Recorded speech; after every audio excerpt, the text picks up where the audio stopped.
Good afternoon students मैथमेटिक्सের differentiation নিয়ে আজকে আলোচনা করব। তো ম্যাথমেটিক্সের যে ডিফারেন্সিয়েশন এই ডিফারেন্সিয়েশন ম্যাথমেটিক্সে আবার ফিজিক্সে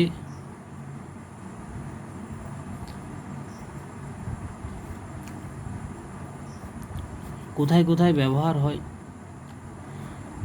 ম্যাথামেটিক্সে ফিজিক্সে ডিফারেন্সিয়েশনের গুরুত্ব কী আছে, এই ডিফারেন্সিয়েশন জিওমেট্রিক্যালি কীভাবে রিপ্রেজেন্ট করে,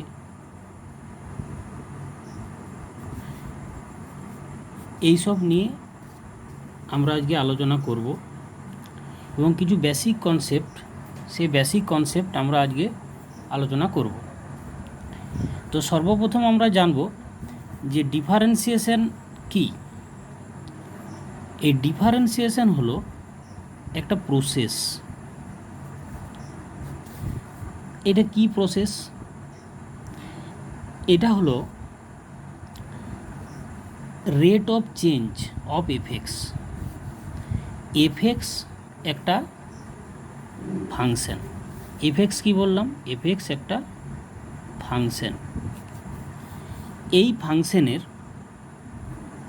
এক্সের সাপেক্ষে উইথ রেসপেক্ট টু এক্স বা এক্সের সাপেক্ষে এই ফাংশনের রেট অফ চেঞ্জ অর্থাৎ পরিবর্তনের হার ফাইন্ড করা হয়, খোঁজা হয়। এটাই হলো ডিফারেন্সিয়েশন। এই ডিফারেন্সিয়েশনে এই রেট অফ চেঞ্জ ফাইন্ড করার পর যেটা ফলাফল হিসাবে পাওয়া যায়, রেজাল্ট, আমরা এটাকে বলবো রেজাল্ট। তাহলে রেজাল্ট হিসাবে আমরা কি পেলাম? রেজাল্ট হিসাবে আমরা পেলাম ডেরিভেটিভ। তাহলে কি জানলাম? যে ডিফারেন্সিয়েশন একটা প্রসেস, যে প্রসেসে রেজাল্ট হিসাবে আমরা পাচ্ছি ডেরিভেটিভ। এটা কিসের প্রসেস? না, এইখানে এফএক্স একটা ফাংশন, যে ফাংশনটা এক্সের সাপেক্ষে রেট অফ চেঞ্জ অর্থাৎ পরিবর্তনের হার ফাইন্ড করব বা নির্ণয় করব।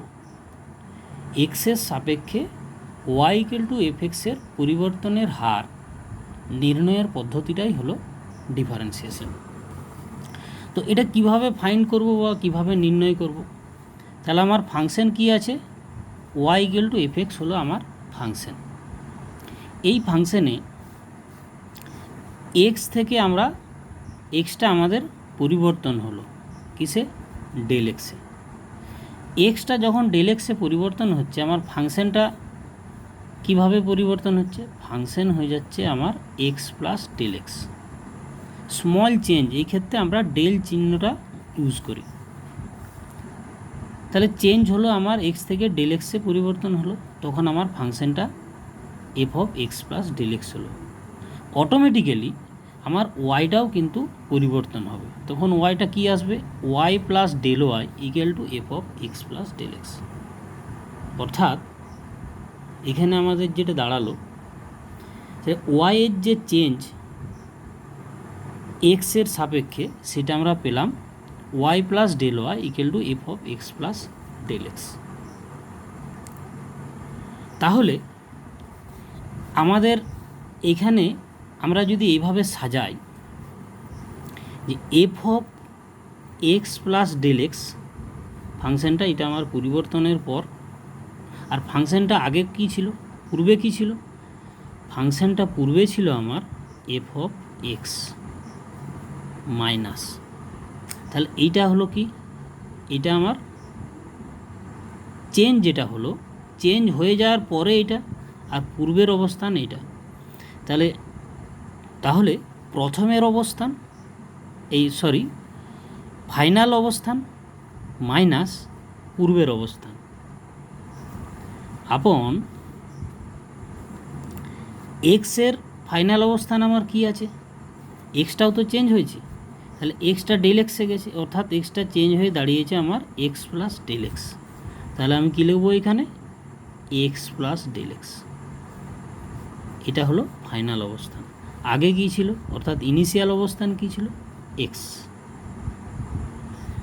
F of x plus del x minus F of x by x plus del x minus x equals to আমার দাঁড়াচ্ছে এখানে f of x plus del x minus F of x divided by এক্সটা আমার এখানে কি হয়ে যাচ্ছে, cancel হয়ে যাচ্ছে, এক্সটা আমার ক্যান্সেল হয়ে গেল, আমার দাঁড়ালো কি ডেল এক্স।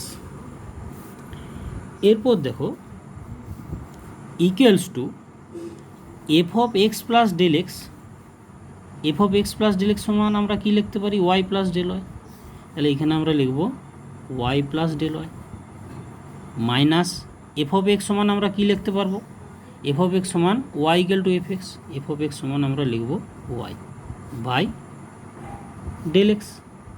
ওয়াইটাও আমার এখানে ক্যান্সেল হলো, ওয়াই ক্যান্সেল হয়ে আমার কী দাঁড়ালো, del Y by del x.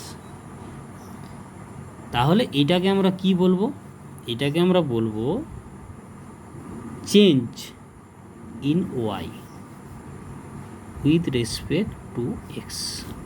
এটা হলো আমার ওয়াইয়ের পরিবর্তন এক্সের সাপেক্ষে।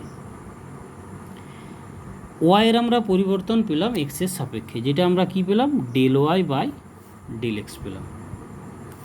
এরপর আমরা কি করব, রেট অফ চেঞ্জ, অর্থাৎ রেট অফ চেঞ্জ, এটাকে আমরা বলছি পরিবর্তনের হার, rate of change in Y with respect to X. এক্সের সাপেক্ষে পরিবর্তনের হার আমরা কি পাবো, del Y by del X equal to আমরা কি পেলাম, F of X, F of x plus del x minus F of x by del X, rate of change in Y with respect to x. তাহলে এটা আমরা পেলাম পরিবর্তনের হার, অর্থাৎ যেটা আমরা del Y by del x পেলাম, যেটা আমি বললাম change in Y with respect to x, ওটাই হলো rate of change in Y with respect to x. অর্থাৎ আমাদের পরিবর্তনের হার আমরা এখানে পেলাম, যেটা সেটা আমাদের পাওয়ার জন্যে একটা লিমিটিং ভ্যালু লাগবে। তাহলে change in Y with respect to X পেলাম del Y by del X, rate of change in Y with respect to X, এটার জন্য আমাদের একটা লিমিট লাগবে। আমরা এখানে একটা লিমিট দেবো, তাহলে limit del X tends to zero, F of এই del Y by del X equals to limit del X tends to zero, F of x plus del x minus F of x by del x. এরপর দেখো এই যে limit আমরা নিলাম, এই লিমিটটা যদি exist করে, অর্থাৎ এক্সিস্ট করতে হলে কি করতে হবে, এই লিমিটের আমার ফাইনাইট ভ্যালু পেতে হবে। লিমিটটা যদি এক্সিস্ট করে, limit exist if the limit exists then derivative exist, তখন ডেরিভেটিভটাও এক্সিস্ট করবে। আদারওয়াইজ কি হবে, ডেরিভেটিভ ডাজ নট এক্সিস্ট। আর এক্সিস্ট করতে হলে কি করতে হবে, এক্সিস্ট করতে হলে এইটার একটা ফাইনাইট ভ্যালু, অর্থাৎ এই লিমিটের আমরা একটা ফাইনাইট ভ্যালু পাবো, তখন আমরা এই rate of change in Y with respect to x পরিবর্তনের হার আমরা নির্ণয় করতে পারলাম। এরপর দেখো এই যে ডেরিভেটিভ আমরা নির্ণয় করলাম, সাপোজ তোমরা ডেরিভেটিভ নির্ণয় করলে, তখন তোমরা কিভাবে লিখবে, এটাকে এইভাবেও লেখা যায়। যেহেতু আমার এখানে কি পেয়েছি, y equal to f of x, তাহলে ওয়াইয়ের ডেরিভেটিভটা আমি করব d y by d x equal to f dot x. ঠিক এইভাবেই আমরা লিখব, এটা একটা ফর্ম। তাহলে আমরা এইটার জায়গায় আমরা কি লিখব, এটার জায়গায় আমরা লিখব dy/dx ইকুয়ালস টু, এটাকে আমি এফ ডট এক্সও লিখতে পারি যেটা বললাম এখানে। তাহলে f dot x equal to dy/dx equal to limit del x tends to 0 f of x plus del x minus f x by del x. এটা হলো ডেরিভেটিভ অফ ওয়াই। কার ডেরিভেটিভ? ওয়াইয়ের ডেরিভেটিভ পেলাম কার সাপেক্ষে? উইথ রেসপেক্ট টু এক্স, এক্সের সাপেক্ষে।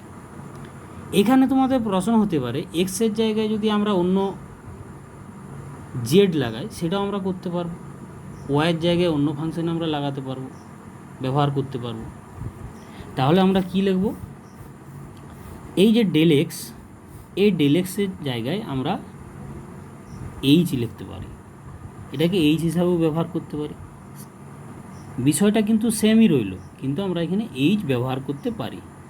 Or dy/dx equal to limit h tends to 0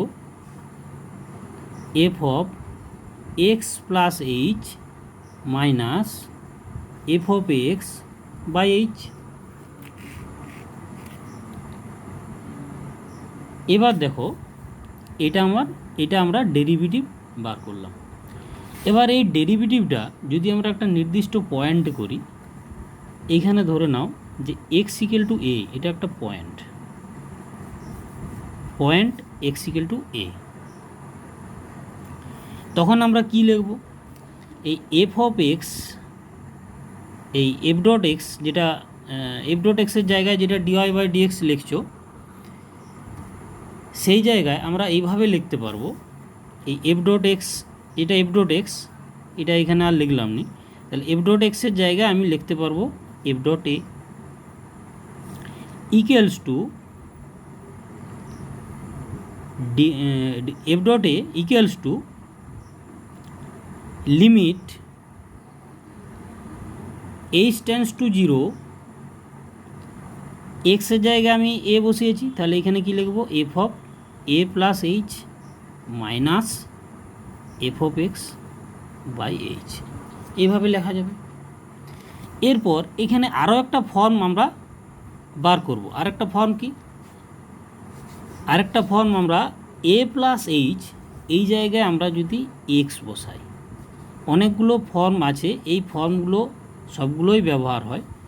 তাহলে এই ফর্মগুলো জেনে রাখা ভালো, তোমাদের প্রবলেম সলভ করতে এগুলো কাজে লাগবে। তাহলে এ প্লাস এইচ ইকুয়াল টু যদি আমরা এক্স ব্যবহার করি, সেক্ষেত্রে আমরা কি লিখব, সেক্ষেত্রে লিখব এফ ডট এ। এবার দেখো এখানে একটু বলে নিই, a plus h equal to x, তাহলে এখানে আমার লিমিট কি আছে, এইচ টেন্ডস টু 0 আছে। দেখো এইচ টেন্ডস টু 0 যদি হয়, তাহলে আমরা এখান থেকে কি পাবো, এখান থেকে পাবো আমরা x tends to A. H tends to 0 যদি হয়, এখানে আমার এইচ টেন্ডস টু 0, তখন আমরা কি পাবো, এক্স টেন্ডস টু এ পাবো, সেটাই লিখলাম এক্স টেন্ডস টু এ। তাহলে লিমিটটা দেখো এফ ডট এ, এখানে আমার কি ছিল, এইখানে ছিল আমার এফ ডট এ ছিল, তাহলে এফ ডট এই লিখবো। আর লিমিটটা কি হয়ে যাবে, এইচ টেন্ডস টু 0 জায়গায় এক্স টেন্ডস টু এ। আর এ প্লাস এইচের জায়গায় কী লিখব, এফ অফ এক্স লিখব, এফ অফ এক্স লিখব। এখানে আমাদের একটা ভুল হয়েছে, limit h tends to 0 f of a plus h, এটা কিন্তু এ হবে, তাহলে এফ অফ এ। এবারে দেখো f of x, a plus এইচের জায়গায় আমরা লিখলাম এক্স, তাহলে f of x minus F of a লিখলাম। এরপর এইচের জায়গায় আমরা কি লিখব, এইচের জায়গায় আমরা লিখব এইচ সমান এক্স মাইনাস এ, এইচ সমান লিখব এক্স মাইনাস এ, এটাও একটা কিন্তু আরেকটা ফর্ম।